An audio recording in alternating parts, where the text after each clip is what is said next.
সরকারি প্রাথমিক বিদ্যালয়ের সহকারী শিক্ষক পদে উত্তীর্ণ ৬,৫৩১ জন প্রার্থী নিয়োগ বাতিল করে দেয়া হাইকোর্টের রায় স্থগিত করেছে আপিল বিভাগ। আজ জ্যেষ্ঠ বিচারপতি মোহাম্মদ আশফাকুল ইসলামের নেতৃত্বাধীন ৩ সদস্যের আপিল বিভাগ এ আদেশ দেন। এর ফলে নিয়োগপ্রাপ্ত এসব প্রাথমিক শিক্ষকের নিয়োগে আইনগত আর কোনো বাধা থাকল না। হাইকোর্টের রায়ের বিরুদ্ধে ৬,৫০০ শিক্ষককে লিভ টু আপিলের অনুমতি দিয়ে আপিল বিভাগ এ আদেশ দেন। এর আগে গত বেশ কিছুদিন ধরে হাইকোর্টের আদেশ বাতিলের দাবিতে রাজধানীর রাজপথ দখল করে আন্দোলন করে নিয়োগপ্রাপ্ত এসব শিক্ষকরা। এর আগে গত ৬ ফেব্রুয়ারি সরকারি প্রাথমিক বিদ্যালয়ের সহকারী শিক্ষক পদে উত্তীর্ণ ৬,৫৩১ জন প্রার্থীকে নিয়োগপত্র দেওয়ার সরকারি সিদ্ধান্ত বাতিল করে হাইকোর্ট।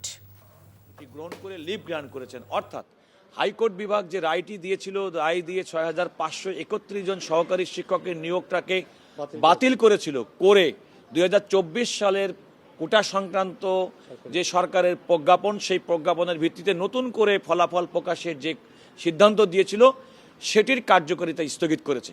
এর ফলে এই ৬,৫৩১ জন শিক্ষক যারা চূড়ান্তভাবে নির্বাচিত হয়েছিলেন এবং যারা যোগদানের অপেক্ষায় ছিলেন, তাদের যোগদানের ক্ষেত্রে আর কোনো আইনগত বাধা রইল না।